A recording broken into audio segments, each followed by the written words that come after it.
Hello everybody, welcome to this video. In this video, I'm explaining the final PowerPoint you do for your feasibility analysis project in technical writing. So in the spirit of technical writing, let's get straight to the point.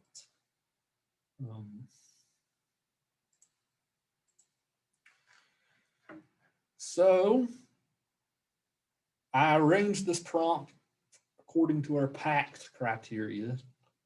So for evaluating technical documents. So I say here, for the assignment in lieu of a technical document, you will produce a PowerPoint slideshow that is meant to relay the complicated nature of your controversy to a general audience. In doing so, you will practice the conventions of effective document design, along with practicing summarizing a complicated issue to a general audience. So what's the purpose of this, of the PowerPoint? What's the purpose of the assignment? So this is the final step in your research project. You have been commissioned to do a report on a controversial issue by some company or agency so that the people in charge can come to some decision on how to handle the controversy. Your goal is to sum up the intricate details of both sides of the argument while providing you recommendations. Though assume that your audience doesn't have to follow the recommendations. You're merely just offering the recommendations. So the main goal here is summary. You shouldn't be arguing one side or the other here, up at least until the end. If you were doing an actual assignment like this in the corporate work, if you were doing an actual project like this in the corporate workplace, you would probably write an actual written report along with a PowerPoint. So for the purposes of the class, with finishing it in time and such, you're only doing the PowerPoint. So your audience, remember that your audience is whoever's commissioning you to do the report.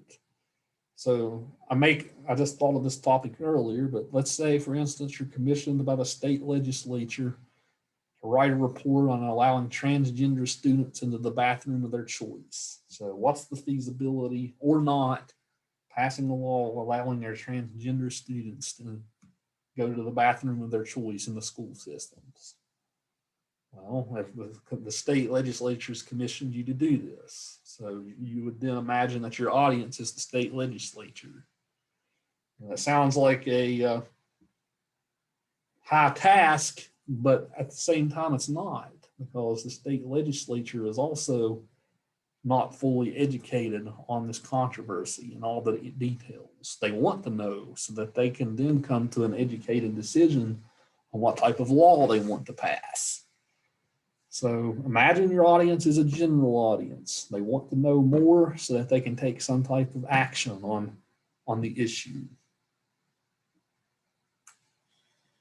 The conventions of this, so your PowerPoint slides will follow this basic pattern.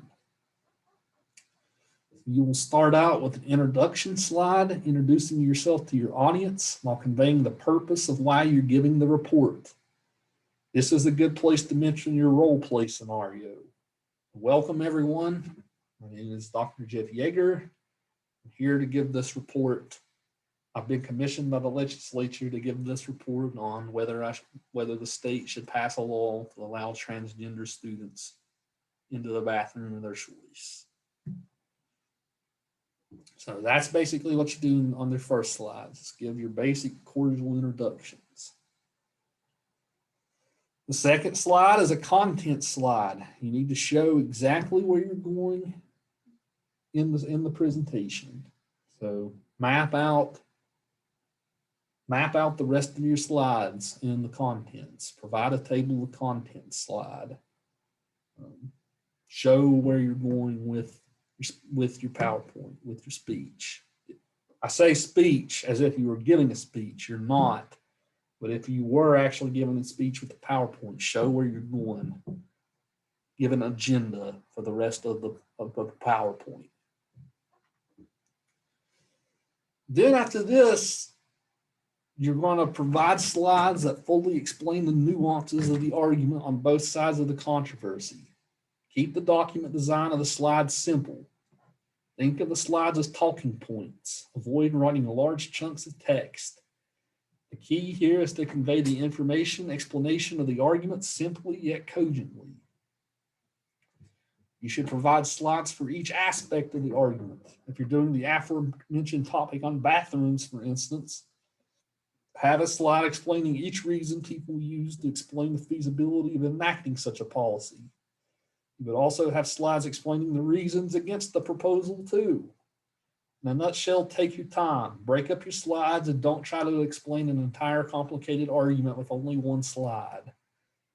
So it doesn't matter to me how many slides this takes, guys. Every time that you talk about something different here, you should probably break to a new slide.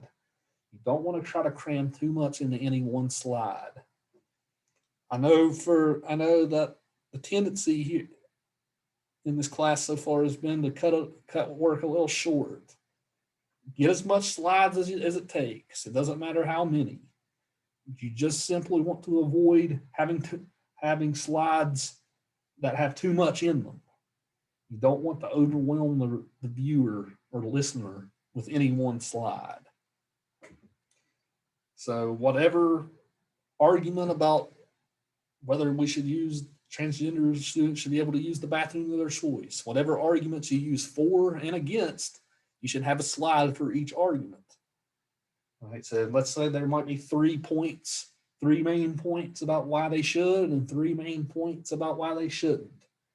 Well, you should probably have a slide for each of those points that fully explains the issue without writing a dissertation about it. So whenever you talk about the slide, whenever you have your slides and whenever you're explaining your issues, you will be borrowing from your sources. So that was the whole reason why I'd asked you to do a bibliography. You needed to educate yourself on your topic. So you will be borrowing from your sources here. So whenever you borrow an idea or summarize an idea from one of your sources, you do need to cite it. So let's say you were explaining something in here that I explained on page 38 of my article. So after you explain that point, you would say Jaeger 38, period.